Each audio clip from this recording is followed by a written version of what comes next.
श्री कृष्ण कन्हैया लाल की जय। श्री निजानंद स्वामी की जय। श्री प्राणनाथ प्यारे की जय। खोला देखो एका इसको तो कई सुख अरस पारा सो सुख लेसी कर बेवरा जो होशी निस्बती होशियारा जो होशी निस्बती होशियार। श्री कृष्ण कन्हैया लाल की जय।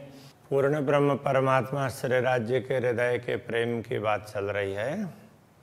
कहते हैं दिल के सुख केते कहूँ जो हक दिल दरिया पूर्ण। पूर्ण ब्रह्म परमात्मा के हृदय के सुख की बात क्या करें। उनका हृदय है ना, तो वो प्रेम से भरा हुआ है, ऐसा हृदय है। सब अंग तावे दिल के, तो इससे ऐसा लगता है कि सारे अंग इस दिल के अधीन हैं। होशियार समय हिसाब इनका हिसाब तो परम धाम में होगा, दुनिया में नहीं हो सकेगा। इनकी गिनती तो ये कितना है क्या है ना, ये परम धाम में गिनती हो सकती है, दुनिया में पता ही नहीं चलता है। तो इन जुआ क्यों हो गई हक हादि सागर सुख। इसलिए इस दुनिया में पूर्ण ब्रह्म परमात्मा के हृदय के ये सुख के सागर, इस हृदय का वर्णन नहीं हो पाता है। ये बारीक सुख विचार सके, ये सूक्ष्म सुख हैं, ये तो परम धाम के ही हैं। होशी मूल मेले के मुख। मूल मेले के मुख कहने का तात्पर्य परम धाम में जागृत होने के पश्चात ही इसको समझ पाएंगे, पूरा रूप उस समय ख्याल आएगा। तो ये परम धाम में जागृत होने पर पता चलेगा। अभी तो बस है, ये मान लो ऐसे हैं, वो हम कुछ भी नहीं बोल पाएंगे। तो जागृत होकर के देखोगे तो पता चलेगा। अभी जितना भी बोलोगे तो ये पता नहीं चलेगा, जागृत होकर के देखने पर ही पता चलेगा। जो अर्थ ऊपर काले वही सो सुख जाने एक का श्रवण। जो बाहर से अर्थ लेंगे ना, बाह्य अर्थ, तो उससे ये पता चलता है कि सो सुख जाने एक का श्रवण। अक्षराते धामधनी का श्रवण इंद्रिय वही इस सुख को समझ सकता है, ऐसा लगता है। एक एक के कई अनेक, एक एक के अनेक सुख हैं। सो कई गुण मगज लेवे मोमिन। तो ऐसे अनेक गुण हैं, एक एक गुण, एक एक इंद्रियों के बिना वो उसमें भी अपार सुख है। तो उन गुणों को ब्रह्मात्मा ग्रहण कर सकती है। उनके ब्रह्मात्मा ही अपने दिमाग में समझ सकती है, ऐसा कहना पड़ेगा। मगज लेवे का तात्पर्य वो समझ सकती है। कई अंग तावे कान के, कितने अंग कान के अधीन हैं। कान अंग सिरदार, तो लगता है कि कान के तरफ देखते हैं, कर्ण इंद्रिय के तरफ, लगता है यही सबसे श्रेष्ठ है। हृदय की तरफ देखेंगे तो वही सबसे श्रेष्ठ लगता है। तो कहने का तात्पर्य परम धाम के कोई भी अंग है, राज्य के कोई भी अंग है, वो श्रेष्ठ ही है। परम धाम की कोई भी सामग्री दुनिया के हिसाब से तो सबसे अधिक श्रेष्ठ है। कोई हो शिरुआर सकी सो जाने की जानन हार। कोई परम धाम की आत्मा होगी तो वही जानने योग्य होगी, इसलिए वो समझ पाएगी, इस बात को वही समझ सकेगी। इल्म भी तावे कानों के, वैसे तो ज्ञान भी कानों के अधीन है, श्रवण उसके कर्ण के अधीन है। जो इल्म कया वेशक, तो ये ज्ञान जिसको संदेह मिटाने वाला ज्ञान तारतम ज्ञान कहा है, वो भी श्रवण के अधीन है। सुनेंगे तो ही पता चलेगा ना। ए झूठी जीमिए सहरग से नजीक, इन इल्म पाइए इतः का, इस झूठी जीवी में भी पूर्ण ब्रह्म परमात्मा को हृदय के मूल धमनी से निकट, इतना निकट हृदय और उसके मूल धमनी, तो उसमें कितने उसमें निकटता है, तो अति निकट है। तो उससे भी निकट परमात्मा को प्राप्त कर सकते हैं इस दुनिया में भी। तो इसी इल्म से, इन इल्म पाइए इतः का, इसी ज्ञान से यहाँ पर ऐसा अनुभव हो सकता है। तो इसीलिए वेदांत वगैरह में भी ना श्रवण इंद्रिय को महत्व कहा। श्रवण के इंद्रिय को एक्टिव रखो, बाकी कोई तरफ में ध्यान मत दो। तो श्रवण आदि व्यतिरिक्त विषय भी हो निवर्तनम ऐसे बोलेंगे। श्रवण आदि से अतिरिक्त विषयों से उसको मन को हटा देना चाहिए, केवल सुनने में लगाना चाहिए। कई गुना है कानन के, कान के गुण कई हैं। जाके तावे दिल का सम्मा, उनके अधीन, दिल भी तो उनके अधीन है। वो सुनते हैं तो अक्षरात धामधनी, तो ब्रह्मात्माओं की बातों को अपने दिल में लेते हैं और फिर उनको पूर्ण कर देते हैं। ये तो वर्णन करने का एक तरीका है। क्यों सिफत कहो इन दिल की, अब इस दिल की महिमा की क्या बात करें। जिन दिल तावे हुकुम, जिस दिल के अधीन हुकुम है उनका आदेश। तो आदेश दिल के अधीन है और दिल श्रवण के अधीन है, ऐसा कहना चाह रहे हैं। ये एक श्रवण के महत्व को बताने के लिए है। दुनिया के हिसाब से देखें तो दिल ही महत्वपूर्ण होता है, और परम धाम में तो किसी को छोटा तो बोल ही नहीं सकते, कोई छोटा होता ही नहीं है। हुकुम इल्म तावे, कान के हुकुम और इल्म दोनों ही कान के तावे हैं। मेहर दिल तावे, इसके मेहर कृपा और हृदय ये प्रेम के अधीन है। क्यों कहो इनसे आगे वचन, उससे आगे की बात तो क्या बताएं। कानों तावे भय सागर, ये सभी श्रवण के अधीन हैं। सुनते हैं तो हमारी बात सुनेंगे, अक्षराते धामधनी, तो हमें कुछ भी उत्तर देंगे, हमारे लिए कुछ करेंगे ना। तो वो कानों से नहीं सुनेंगे तो कैसे होगा। वैसे तो अक्षराते धामधनी तो दिल से भी सुनेंगे। परम धाम में तो क्या है, एक ही इंद्रिय है, उससे सब इंद्रियों का काम होता है। तो एक इंद्रिय में भी इतनी क्षमता होती है। इसलिए ये तो वर्णन के हिसाब से बता रहे हैं। तो ये सभी उसके, ये पूरा सागर ये श्रवण इंद्रिय के अंतर्गत आ गया। निकट न सके आशिक हक के एक अंग से, इस प्रकार से ये बताया इसलिए कि किसी एक भी अंग का चिंतन करती है आत्मा, तो उससे वो बाहर निकल नहीं सकती। तीन अंग ताबे कई सागर, अरस रुए पड़ी इनमें, उस एक ही अंग के अंतर्गत उसके अधीन अनेक सागर हैं। सारे गुण उसी के अंदर आ जाते हैं। फिर उसमें से बाहर निकलने का तो कोई प्रश्न ही नहीं उठता है ना। इसीलिए वो एक में ही लगी रहती है। फिर राज्य चाहेंगे तो दूसरे में भेजेंगे, इस तरह से समझाया। जो सागर कहे तावे कान के, जितने सागर कान के अधीन हैं। तीन सागरों तावे कई सागर, उन सागरों के अधीन और कितने सागर हैं।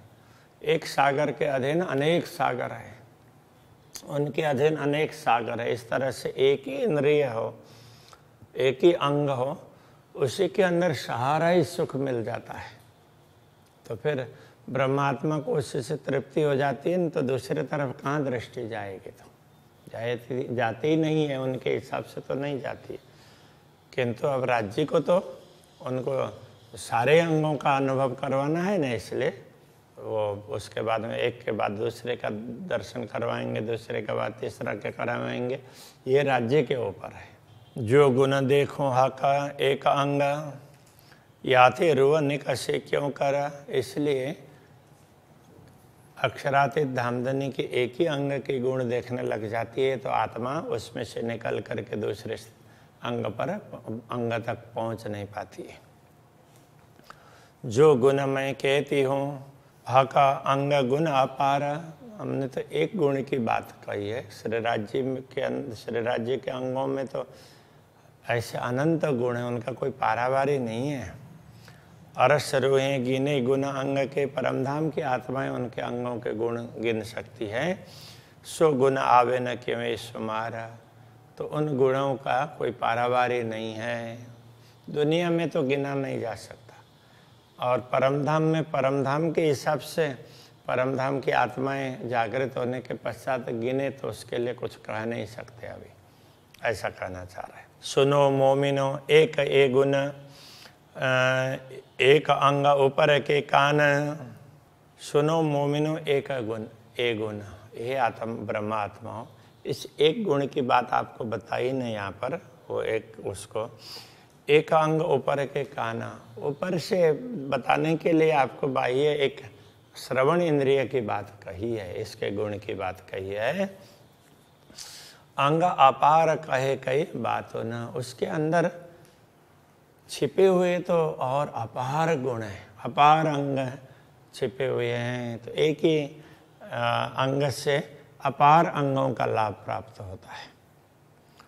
अजु जुदे भूषण शुभान, इसी प्रकार से अजु का तात्पर्य अभी, जुदे भूषण शुभान, उनके आभूषण की बात करेंगे तो एक ही, अब अभी तो गुण की बात कर रहे थे, अब आभूषण की बात करेंगे तो क्या होगा, तो आभूषण भी अलग अलग दिखने लग जाएंगे। जैसे एक ही अंग में अलग अलग अंगों का भाव दिखेगा, तो उसी प्रकार से आभूषण भी दिखेंगे ना।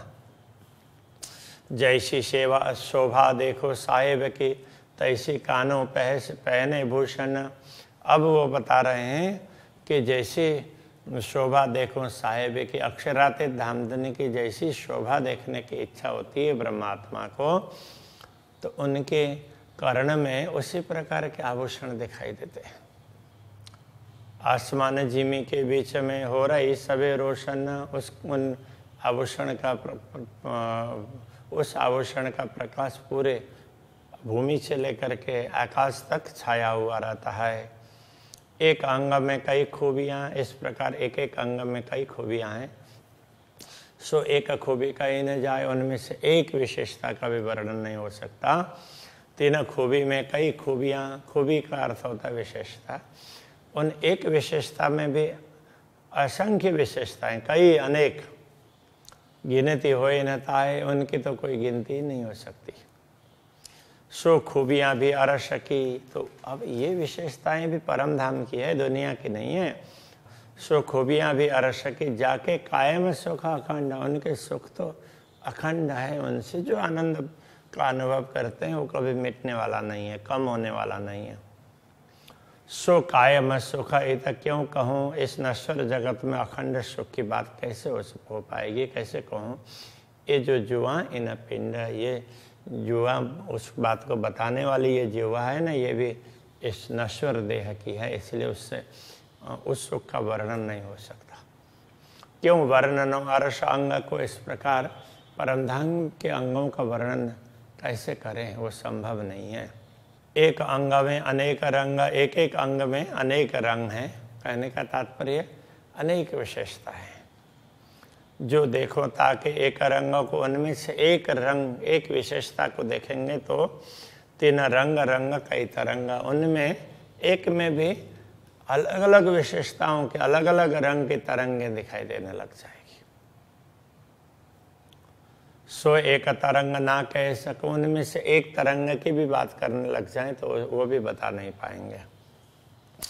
एक तरंग कई किरण, उस एक तरंग में भी अनेक प्रकाश अनेक किरणें निकलती है उसमें से। जो देखो एक किरण को, उस एक किरण को देखने लग जाएंगे तो पार न पाऊँ गुण तीन, तो उसकी भी विशेषता, या गुण कहने से विशेषता, उसके गुणों का भी पार नहीं पा सकते। उसमें भी एक में भी अब एक में भी कई किरणें दिखाई देगी और उसमें कई तरंगें दिखाई देगी, इसलिए उसका कोई पारावार नहीं है। ये नमूना देता हूँ, ये तो एक उदाहरण दे रहे हैं।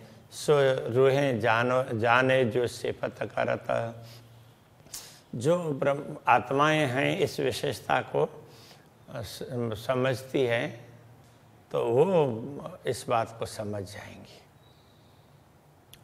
यथार्थ शब्द न पहुँचे, यथार्थ बात है, उसके लिए दुनिया के शब्द नहीं पहुँच सकते।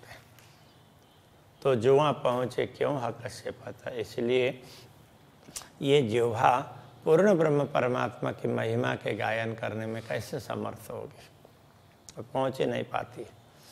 जो कबो कानों ना सुनी, जो कभी कानों से सुना ही नहीं है, सो सुन जीव गोते खाए, उसको सुन करके जीव है गोता खाने लग जाता है। ऐसी बातें अभी तक सुनाई नहीं दी थी ना, अब थोड़ी सी सुनी तो सुन करके उसी में खोने लग जाता है। दम ख्वाबी बानी बे वाहे दत्त की ये ख्वाबी दम है, वाहे दत्त की वाणी अद्वैत भूमिका के वचनों को सुन करके सुनते ही उड़ जाए, वो तो सुनते ही मिट जाएगा। इसलिए वो पूरी बातों को सुन ही नहीं सकते। इसलिए जो सुन रहे वो थोड़ी बात है, तो अंदर से अनुभव करो, आत्मा से अनुभव करो। आत्मा बहुत कुछ अनुभव कर सकती है, और ये आत्मा भी परात्मा जैसा अनुभव करती है उतना तो नहीं कर पाएगी। इस बात को समझना चाहिए। श्रवण गुण गंज क्यों कहो, श्रवण के गुणों का गंज का तात्पर्य अपार गुण, उनको क्या बताएं उनके विषय में। जाके तावे हुए कई गंज, उनके अधीन तो ऐसे अपार गंज है, ऐसे अपार गुण हैं। इन गंजों गुण सुख सो जानही, इन अपार सुखों का, अपार गुणों का सुख तो वही समझ सकते हैं जिन बकाहा का समझ है, जिनको पूर्ण ब्रह्म परमात्मा की समझ है। पूर्ण ब्रह्म को जो समझते होंगे वो उनके गुण को अवश्य समझेंगे।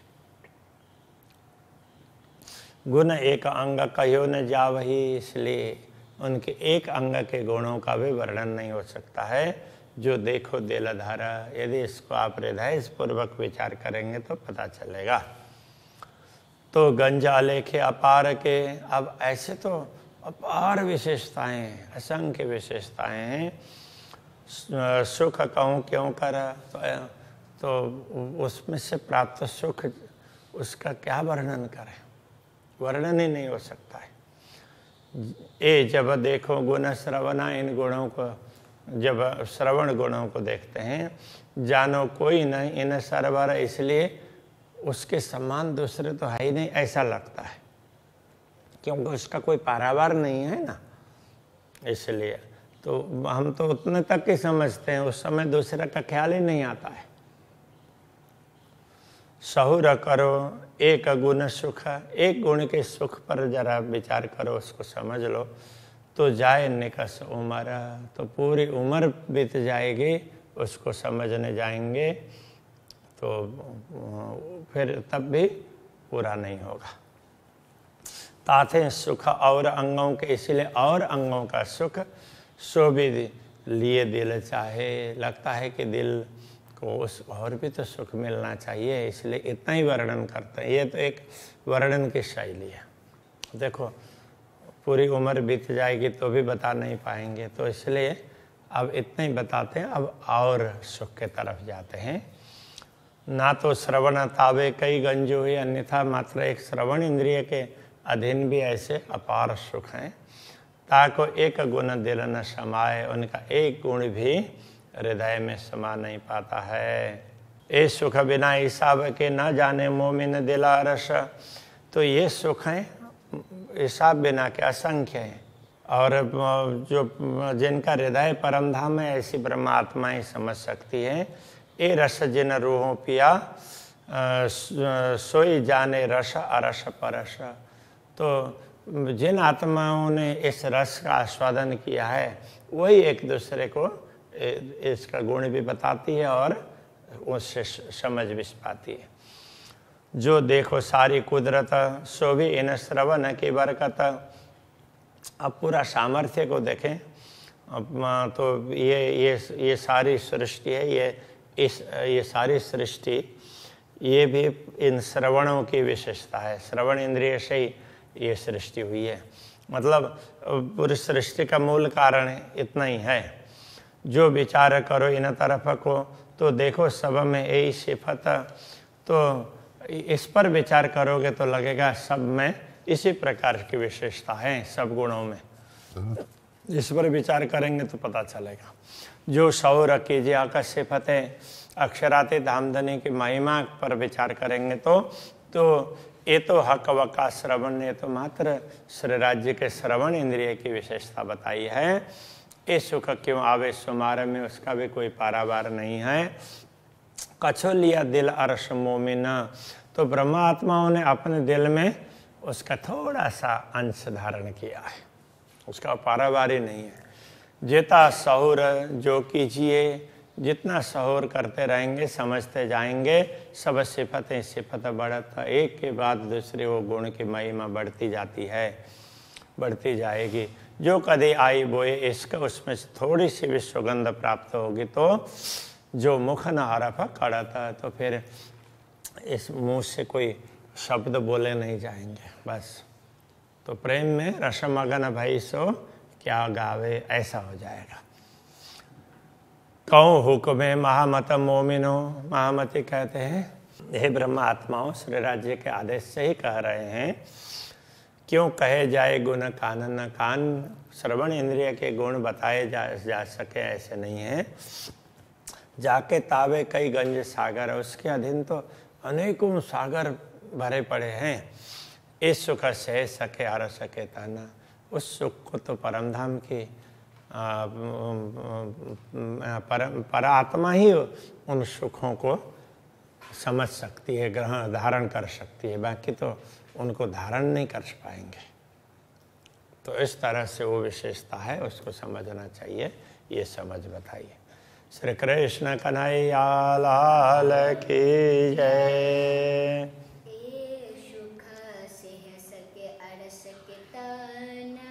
ए सुख से सके हर सके तन, कहे हुक्मे महामत मोमिनो, कहे हुक्मे महामत मोमिनो।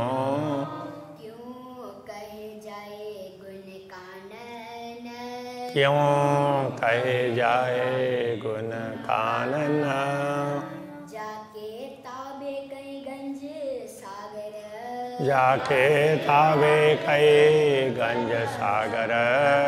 ए सुख से सके अर सके तन, ए सुख से सके हर सके तन, ए सुख से सके अर सके तन, ए सुख से सके हर सके तन। कृष्ण